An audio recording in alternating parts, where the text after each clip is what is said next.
Assalamualaikum, selamat pagi. Perkenalkan, nama saya Nia Aryani Putri, dosen program studi Teknologi Pangan, Fakultas Pertanian, Universitas Sultan Ageng Tirtayasa. Pada kesempatan kali ini, saya ingin menyampaikan video pembelajaran mata kuliah produk berbasis karbohidrat. Video pembelajaran ini disusun untuk memenuhi pernyataan diri dosen dalam unjuk kerja Tridharma Perguruan Tinggi atau biasa disebut dengan PDD UKT-PT. Mata kuliah ini merupakan salah satu mata kuliah pilihan yang merupakan bagian dari mata kuliah Teknologi Pengolahan Pangan. Mata kuliah produk berbasis karbohidrat merupakan mata kuliah yang tidak berpraktikum dengan bobot SKS 2 SKS. Mata kuliah ini mempelajari berbagai macam produk olahan karbohidrat termasuk pangan lokal, seperti produk pati, pati termodifikasi, karbohidrat sebagai komponen hidrokoloid, produk bakery, ekstrudat, gula, dan confectionery.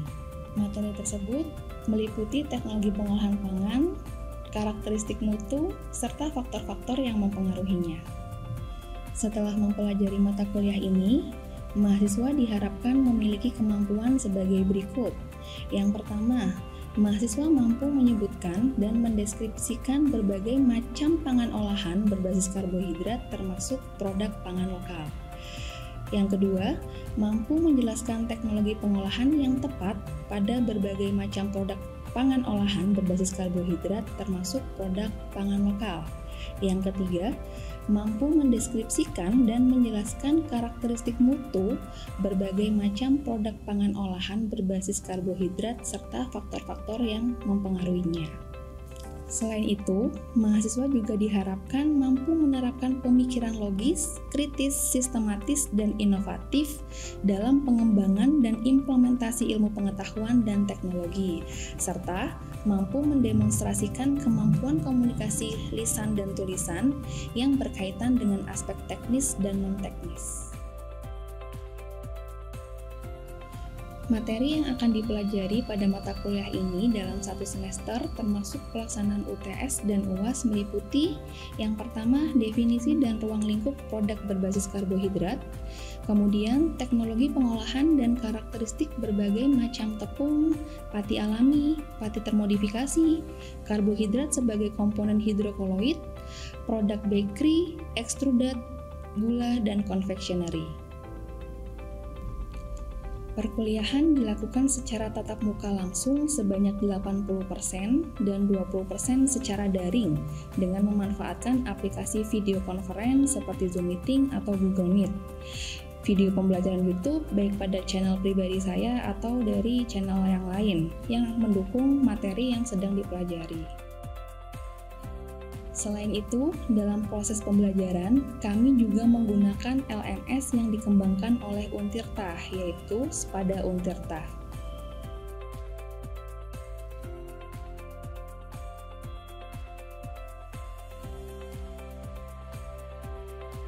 Bentuk perkuliahan akan dilakukan dengan cara ceramah, small group discussion, dan menerapkan project-based learning yang biasanya dilakukan dalam satu kelompok.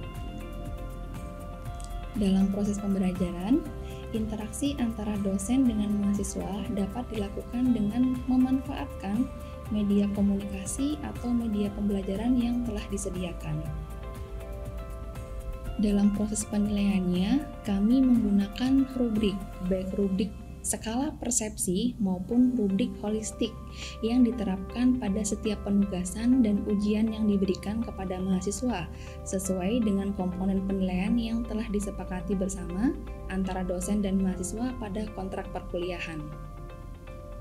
Berikut ini merupakan cuplikan video pembelajaran dari mata kuliah produk berbasis karbohidrat dengan menggunakan aplikasi Zoom Meeting. Saya izin untuk mulai. Bismillahirrahmanirrahim. Assalamualaikum warahmatullahi wabarakatuh. Selamat siang adik-adik sekalian.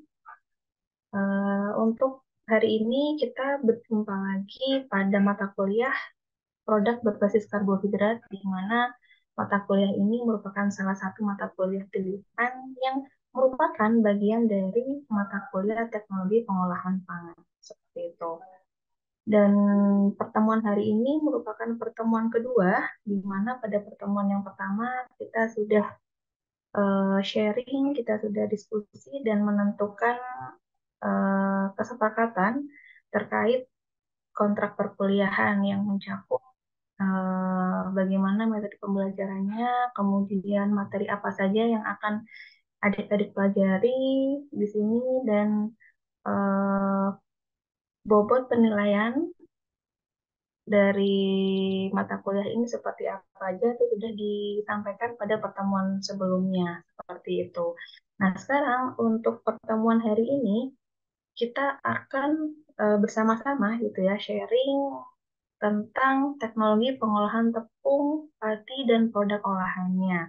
Itu, nah nanti yang akan kita pahami, pelajari, ada beberapa hal, ada beberapa topik, yaitu yang pertama nanti ada pendahuluan, kemudian yang kedua ada teknologi pengolahan tepung, dilanjutkan dengan teknologi pengolahan pati, dan yang terakhir adalah produk olahan pati dan tepung, seperti itu.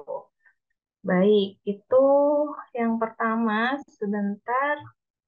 Nah, sekarang eh, sebelum kita lanjut ke materi tadi, saya ingin mengajak adik-adik sekalian untuk bermain atau bermain sambil belajar gitu ya istilahnya. Itu tujuannya apa?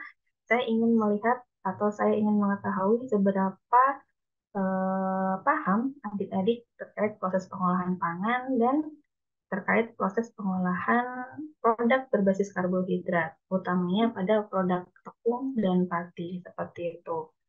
Nah, sebentar, saya ingin share, sebentar ya, mohon ditunggu. Sudah muncul di layar adik-adik belum? Sudah, Bu. Sudah, Sudah, Bu. Bu. Oke, baik. Jadi di sini ada permainan apa ini kalau adik-adik menyebutnya? Teka-teki silang ya? Teka-teki silang. Silang, Ibu. Nah, oke. Jadi di sini nanti ada beberapa eh, kolom atau beberapa kotak yang harus adik-adik jawab. Dan sebenarnya yang harus dijawab itu adalah terkait dengan produk atau bahkan proses pengolahan tepung dan pati, seperti itu. Nah, sekarang saya ingin mengajak adik-adik untuk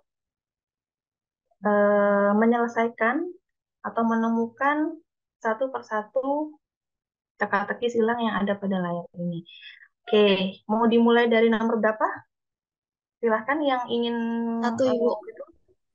Oke, nomor satu, Aina ya. Baik, Iya, nomor Ibu. satu.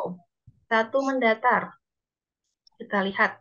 Pangan khas Banten berbahan dasar tepung beras dan tapioka. Di sini ada 1, 2, 3, 4, 5, 6, 7, 8. 8 kotak. Kira-kira apa? Jojorong, Ibu. Jojorong. Oke. Kita lihat, bener nggak?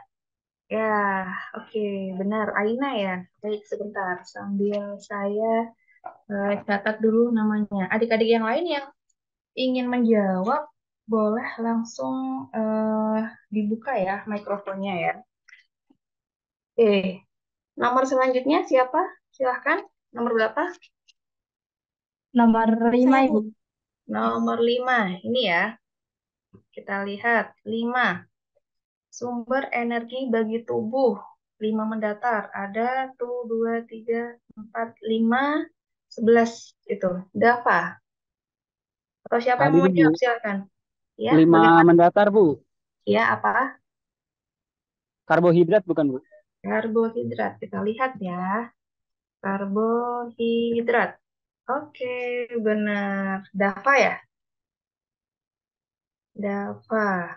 Baik, selanjutnya mau nomor berapa adik-adik? Silahkan. Mau, Bu. Nomor berapa? Nomor 5 menurun, Bu. Nomor 2 5. menurun. 2. 2, Bu, maaf. Oh, ini ya. Iya.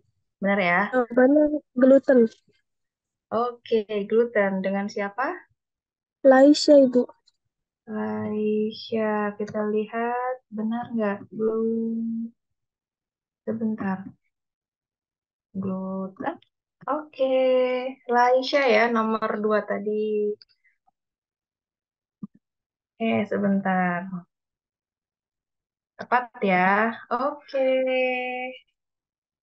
sudah selesai ya. Jadi, terima kasih adik-adik tadi yang sudah berpartisipasi dan aktif untuk menebak kata yang ada pada teka-teki silang ini.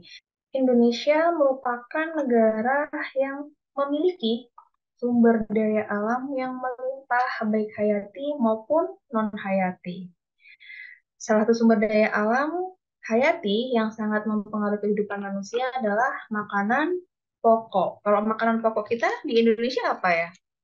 Beras, Bu. Beras. Nasi. Semuanya beras atau ada lagi? Nasi, Bu. Nasi, oke. Beras bahan dasarnya, tapi kalau sudah dimasak, sudah diolah akan berbentuk nasi seperti itu ya. Memang benar. Jadi masyarakat Indonesia itu sebagian besar memilih beras sebagai salah satu makanan pokoknya untuk memenuhi kehidupan atau memenuhi sumber energinya seperti itu. Tetapi di sisi lain sebenarnya tidak hanya beras, terdapat komoditas-komoditas pangan lain sumber karbohidrat yang memang mempunyai kandungan karbohidrat yang tinggi yang bisa digunakan atau dimanfaatkan sebagai bahan pangan pokok. Contohnya seperti umbi-umbian, serealia, sagu, dan lain-lain. Seperti itu. Tapi memang tidak bisa dipungkiri bahwa masyarakat Indonesia itu sangat bergantung kepada beras untuk memenuhi kebutuhan pangannya setiap hari. Seperti itu. Nah, di sini kita akan bahas tentang karbohidrat. Karbohidrat merupakan makromolekul yang sangat penting sebagai sumber energi bagi tubuh. Dan senyawa tersebut dapat menyumbang 70 hingga 80% energi untuk aktivitas manusia. Tapi seperti yang kita ketahui, tidak hanya karbohidrat, tetapi ada yang lain. Contohnya adalah lemak dan protein yang bisa menyumbang energi untuk membentuk kalori kita setiap hari. Seperti itu. Kemudian, komoditas pangan sumber karbohidrat itu banyak dimanfaatkan menjadi berbagai jenis produk olahan, baik itu produk intermediat atau produk antara, atau juga produk akhir atau produk olahan seperti itu. Nah, yang akan kita bahas pada pertemuan hari ini adalah produk-produk yang dihasilkan dari bahan-bahan sumber karbohidrat yang akan diubah bentuknya menjadi produk tepung dan pati seperti itu. Nah, di sini dikatakan bahwa tepung dan pati itu banyak dihasilkan dari proses penggilingan atau ekstraksi serealia dan umbi-umbian. Beberapa produk yang banyak digunakan antara lain terigu, tepung beras, tapioka, dan maizena. Jadi memang proses utama dalam pembuatan tepung dan pati adalah proses ekstraksi atau proses penggilingan. Entah itu dari serealia, entah dari umbi-umbian, atau dari sumber-sumber pangan yang lain. Tepung dapat diartikan sebagai partikel padat berbentuk butiran halus hingga sangat halus bergantung pada proses penggilingannya. Jadi seperti yang saya sampaikan sebelumnya bahwa tahapan utama atau proses yang paling menentukan dari produk tepung dan pati adalah proses penggilingannya. Jadi seberapa besar, seberapa efisien proses penggilingan itu akan mempengaruhi karakteristik utamanya pada ukuran atau karakteristik fisik dari produk tersebut. Biasa kita temui atau biasa kita gunakan, biasa kita manfaatkan sebagai bahan baku, sebagai bahan tambahan dalam pembuatan produk-produk pangan. Contohnya di situ ada tepung gandum atau terigu, tepung beras, tepung singkong, ada tepung ubi. Ubi itu banyak ya, ada yang ubi jalar, ubi ungu, dan lain-lain. Kemudian ada talas-talasan, ada talas bogor, talas beneng, dan lain-lain. Dan yang terakhir di situ saya tampilkan salah satu contoh tepung modifikasi atau tepung hasil modifikasi pati adalah mocha atau modified cassava flour. Seperti itu. Baik, kita masuk untuk produk terigu atau tepung gandum. Tepung gandum di Indonesia distandarisasi atau harus sesuai dengan standar pada SNI 3751 tahun 2009. Di situ dikatakan bahwa terigu merupakan tepung gandum yang dihasilkan dari penggilingan bagian endosperm bulir gandum yang telah dikupas. Dan terigu itu dibagi menjadi dua atau dikelompokkan menjadi dua. Ada yang hard flour, ada yang soft flour. Hard flour merupakan terigu dengan kandungan protein yang tinggi, dan sedangkan untuk tepung terigu dengan protein yang rendah itu biasanya dinamakan dengan soft flour, seperti itu. Kemudian terdapat berbagai jenis terigu yang ditemukan di pasaran bergantung pada kebutuhan dan mutu produk yang dihasilkan. Jadi kalau kalian pernah beli terigu di pasar atau di swalayan atau di market yang lain, biasanya kalian akan menemukan terigu dengan brand atau merek yang berbeda. Kalau boleh tahu, kira-kira adik-adik di pasaran menemukannya terigu yang jenis apa? Ada apa aja kira-kira di pasaran? Iya, Ibu, izin menjawab. Silahkan, Ratna. Kalau biasanya kalau saya itu menggunakannya merek segitiga biru, Ibu. Oke, segitiga biru. Itu protein apa? Rendah, sedang, atau tinggi? Protein sedang, Ibu. Oke, protein sedang. Jadi Ratna sering menggunakan yang eh, tepung gandum atau tepung terigu yang protein sedang. Proses pembuatan terigu diawali dengan pembersihan biji gandum, kemudian dikondisikan. Nah, pengkondisian ini dilakukan dengan penambahan air. Penambahan air itu fungsinya untuk perendaman, dan tujuannya adalah untuk melunakkan biji gandum yang akan ditepungkan tadi. Kemudian di situ ada keterangan bahwa pengkondisian pada hard flour itu dilakukan pada waktu 24 hingga 48 jam dan soft flour itu pada 16 hingga 24 jam. Setelah itu dilakukan proses pencampuran dan penggilingan atau pemecahan butiran. Setelah itu dihasilkan endosperma atau endosperm. Kemudian bagian itulah yang nantinya akan digiling dan ditepungkan, dan di akhir akan dilakukan proses pengayakan.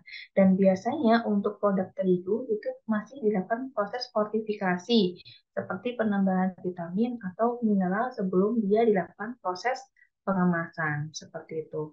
Jadi bahan utama dari terigu tadi itu adalah biji gandum, kemudian dia dipecah, dihasilkan endosperm. Endosperm tadi yang digiling dan akan menghasilkan tepung terigu seperti itu.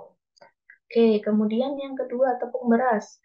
Selain tepung terigu, tepung beras ini juga banyak dimanfaatkan di Indonesia, baik pada produk pangan semi basah atau produk pangan basah seperti itu ya. Kalau kita tahu makanan khas atau tradisional kita ada berbagai macam kue, itu sebagian besar menggunakan tepung beras dengan penambahan tepung-tepung yang lain seperti tapioka, maizena, dan lain-lain. Nah, tepung beras ini dihasilkan dari penggilingan bulir beras. Kemudian beras itu ada dua ya, ada yang beras yang biasa kita makan sebagai nasi itu, ada juga beras ketan. Kemudian untuk proses pembuatan tepung di sini bisa dilakukan dengan 3 cara, bisa dengan cara kering, semi basah, atau cara basah.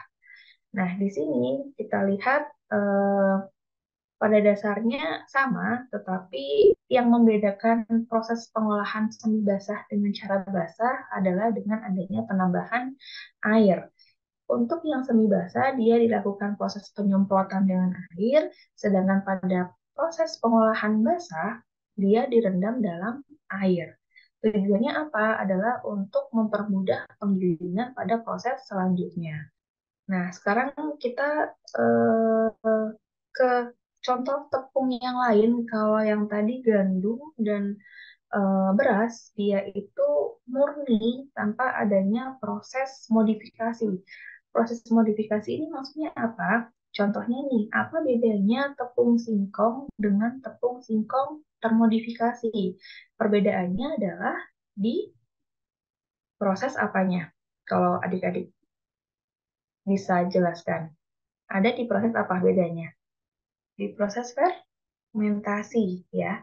Jadi karena banyaknya permintaan tepung terigu, maka eh, kita sebagai seorang pangan itu memberikan atau ingin memberikan solusi bagaimana caranya untuk bisa menghasilkan tepung atau menyediakan tepung yang dapat menyerupai karakteristik dari tepung terigu. Makanya dilakukan suatu modifikasi.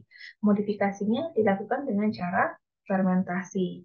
Nah, yang berperan di dalam pembuatan ini adalah bakteri asam laktat atau BAL, di mana dia akan menghancurkan dinding sel ubi kayu, menghidrolisis pati menjadi gula dan asam-asam organik seperti itu. Kemudian proses fermentasi pada moka itu akan mengakibatkan perubahan karakteristik pada tepung. Contohnya, meningkatkan viskositas, kemampuan gelasi, daya rehidrasi, dan kemudahan larut. Seperti itu. Kemudian, selain karakteristik fisik, perubahan karakteristik kimia dan fungsional juga akan terjadi pada produk yang dihasilkan. Oke, cara pengolahannya seperti ini. Jadi, sama seperti tepung beras tadi, bisa dilakukan dengan metode pengolahan kering dan metode pengolahan basah. Yang membedakan di sini adalah ketika singkong itu sudah dikupas, dicuci, kemudian dikecilkan ukurannya. Kalau untuk pengolahan kering, dia langsung dilakukan, dijadikan chip, maka dia difermentasi. Fermentasi biasanya, proses fermentasi biasanya dilakukan selama kurang lebih 24 jam. Seperti itu ya, tapi biasanya tergantung kebutuhan dari masing-masing produsen. Setelah difermentasi, chip singkong terfermentasi tadi itu, atau biasa kita sebut dengan chip mocha, itu langsung dikeringkan pada pengolahan kering. Tetapi untuk pengolahan basah, chip singkong tadi itu kemudian dihancurkan dengan penambahan air, sehingga dihasilkan bubur. Nah, bubur tadi yang kemudian dikeringkan, setelah kering baru dilakukan proses penepungan. Seperti itu. Ketika sama-sama sudah menjadi tepung, maka proses paling akhir yaitu dilakukan proses pengayakan. Jadi, inti dari proses pengolahan mokaf ini adalah terletak pada proses fermentasinya. Fermentasinya ini yang memiliki peranan adalah bakteri asam laktat, dan perbedaan untuk pengolahan cara kering dan cara basah terletak pada setelah fermentasi. Kita masuk ke pokok bahasan yang ketiga, yaitu pengolahan pati. Kalau boleh tahu, biasanya yang banyak kita gunakan sehari-hari di rumah tangga ataupun di bidang-bidang lain, yang paling banyak menggunakan pati apa? Singkong, Singkong, Oke, Ibu. pati singkong. Kalau maizena, pati jagung, Jagung. jagung. Oke. Oke, di sini untuk SNI Tapioka yaitu nomor 3451 tahun 2011. Tapioka banyak dimanfaatkan pada beberapa sektor industri, baik industri pangan maupun non-pangan. Untuk industri pangan, dia biasanya dimanfaatkan pada industri gula, mie, bakery, kerupuk, permen, saus, dan lain-lain. Jadi, tapioka di sini fungsinya bisa sebagai bahan pengental, bahan pengisi, kemudian apalagi ya, pengembangan, dan lain-lain. Nah, di sini ada proses pengolahan singkong menjadi pati atau tapioka. Jadi, yang pertama singkong dikupas, kemudian dilakukan pencucian dan pemarutan. Pemarutan di sini dilakukan untuk memudahkan proses ekstraksi atau keluarnya pati di dalam singkong. Kemudian pengempaan ini dilakukan untuk mengeluarkan sebagian besar cairan internal sekaligus untuk mengeluarkan asam sianida yang bersifat racun pada singkong. Setelah dikempa, maka dia dilakukan pengendapan. Setelah dilakukan pengendapan, maka dihasilkan pati yang berupa padatan dan cairannya akan dibuang. Selain pengendapan, opsi lain bisa dilakukan dengan cara sentrifugasi seperti itu.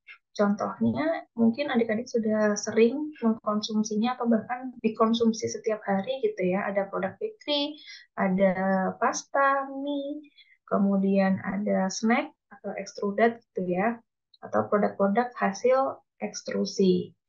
Ini adalah contoh beberapa produk yang memang memanfaatkan tepung dan pati sebagai bahan utama atau bahan bakunya. Di sini ada beberapa contoh juga pangan lokal khas Banten. Dia beras dan tapioka di sini untuk membuat kue pasum merah, di mana di sini dia menggunakan tepung beras, tapioka dengan penambahan gula merah, dan karena ada penambahan gula merah tadi, maka dia tidak warnanya tidak bening lagi, tidak putih lagi, dia warnanya lebih merah ke arah gelap seperti itu. Kemudian ada juga pangan lokal khas Banten, di sini ada lemang, yaitu beras ketan yang dibungkus di dalam daun dan dibakar ke dalam bambu seperti itu ya. Oke, baik, mungkin itu untuk perkuliahan atau materi terkait proses pengolahan tepung dan pati. Dan dari yang sudah saya sampaikan tadi, mungkin boleh apabila ada yang ingin didiskusikan atau ditanyakan, saya beri kesempatan, silahkan. Ulasan materinya bisa kalian lihat pada link, entah dalam bentuk PDF atau materi pembelajaran di YouTube gitu ya. Semuanya sudah saya share di Spada. Jadi ketika adik-adik ingin mempelajarinya lagi, ingin mengulasnya kembali, silakan adik-adik buka Spada dan bisa melihat materi yang kita pelajari pada hari ini. Seperti itu. Ya. Dan di situ juga ada satu tugas yang bisa adik-adik selesaikan secara berkelompok gitu ya. Silakan nanti kalian diskusikan bersama kelompok kalian masing-masing, dan untuk teknisnya ketentuannya seperti apa sudah sangat jelas disampaikan pada tugas tersebut seperti itu ya. Oke, baik. Kalau tidak ada lagi, saya rasa untuk perkuliahan hari ini kita cukupkan sekian ya.